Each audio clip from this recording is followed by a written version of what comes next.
যখন আমার শরীরটা প্রচণ্ড খারাপ লাগে আর খেতে ইচ্ছে করে না, তখন ঠিক আমি এইরকমটাই করি। হাই, নমস্কার, কেমন আছেন সবাই? আমি একটু বেশ আজকে ভালো আছি। আজকে আমি আপনাদের আমার একটা রুটিন শেয়ার করব। রুটিন বলবো না, ডেইলি বলবো না, এটা মাঝে মাঝে আমি এরকম করে থাকি। সকালে ডিউটি গিয়েছিলাম, ডিউটি থেকে আসছি মোটামুটি 2টোর দিকে, তারপর একটু ফ্রেশ হয়ে শুয়েছিলাম। শুয়ে থাকতে থাকতে ঘুমিয়ে পড়ি। আর আমি একদম টের পাইনি যে এদিকে ঘুমিয়ে থাকতে থাকতে বেশ সন্ধ্যা হয়ে যায়। আর আমাকে সেরকম কেউ ডাকও দেয়নি, আর ডাক দেওয়ারও তো লোক নেই। আমার ঠাকুমা আছেন, যিনিও ডেকেছিলেন আমাকে, আর আমি বুঝতেই পারিনি। শুয়ে থাকতে থাকতে এইদিকে ঘড়ির দিকে তাকিয়ে দেখি প্রায় 6টা বেজে গেছে। আর আমার তো মানে কি বলবো, খিদে পেট নিয়ে শুয়ে পড়েছিলাম আর ঘুমিয়ে পড়েছি। এইদিকে প্রচণ্ড খিদেও পেয়ে গেছিলো, তাই ভাবলাম যে না আর লেট করব না, এবার উঠে পড়ি। উঠে গিয়ে দেখি বাইরের কি অবস্থা। আর আমি বাইরে বেরিয়ে দেখি এদিকে তো সন্ধ্যা হয়ে গেছে, অন্ধকার হয়ে গেছে। আমি বাইরের লাইটও অন করিনি, ঘরের লাইটও অন করিনি। তারপর আমি বাইরে বেরিয়ে দেখি না, সন্ধ্যা হয়ে গেছে। এবার আমি কি করব, আমি রান্নাঘরের দরজাও খুলিনি এখনও, এত অন্ধকার হয়ে আছে ঘরগুলো। আমি লাইটগুলো সব অন করে দিলাম। তারপর দেখলাম যে না, কি আছে, কিছু থাকলে রান্না করতে হবে, রান্না করে তো খেতেই হবে যেহেতু খিদে পেয়ে গেছে। ঘরে গিয়ে দেখি কিচ্ছু নেই, রান্না যে করব আমি ভাবলাম যে একটু ভাত রান্না করব, কিন্তু ঘরে কোনো সবজি নেই যে আমি কিছু সবজি রান্না করি। তারপর একটু বুদ্ধি খাটিয়ে কি করলাম, যে একটু চাল আর একটু ডাল মানে খিচুড়ি বসিয়ে দিলাম।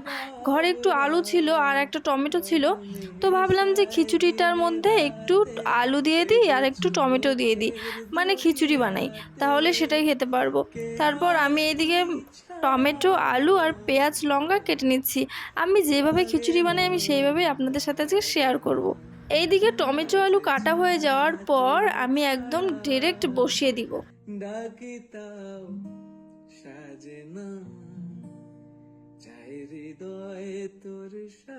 আর এইদিকে আমার সবজি মানে আলু, টমেটো, পেঁয়াজ, লঙ্কা কাটা হয়ে গেছে।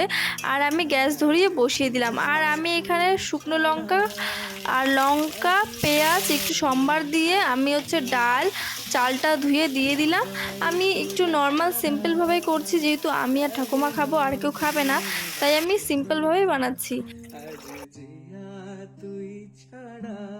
আর এইদিকে আমি এখন আলুটা দিয়ে দিব, কারণ আলুটা তো সিদ্ধ হবে।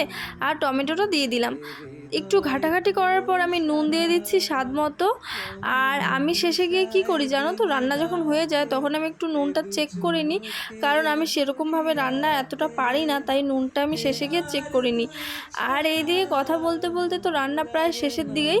আর আমি একটু লবণটা চেক করে নিচ্ছি যে লবণটা ঠিকঠাক হয়েছে কি না, কিন্তু একটু কম হয়েছে, তাই আমি আর একটু লবণ দিয়ে নিলাম।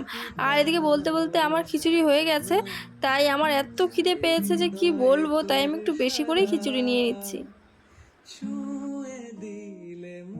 আর আমি একটু শসা নিয়ে নিয়েছি, আর একটু লবণ নিয়ে নিয়েছি, আর একটু কাঁচা লঙ্কা, আর এদিকে লেবু ছিল, কারণ খিচুড়ির সাথে একটু খেতে দেখি ভালোই লাগে লেবু দিয়ে।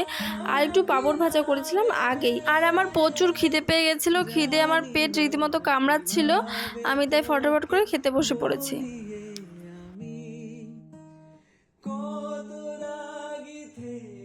অবশ্যই আমার চ্যানেলটিকে ফলো করে রেখো, আর আমার ভিডিওটা কীরকম লাগলো জানিও। চলো, টাটা।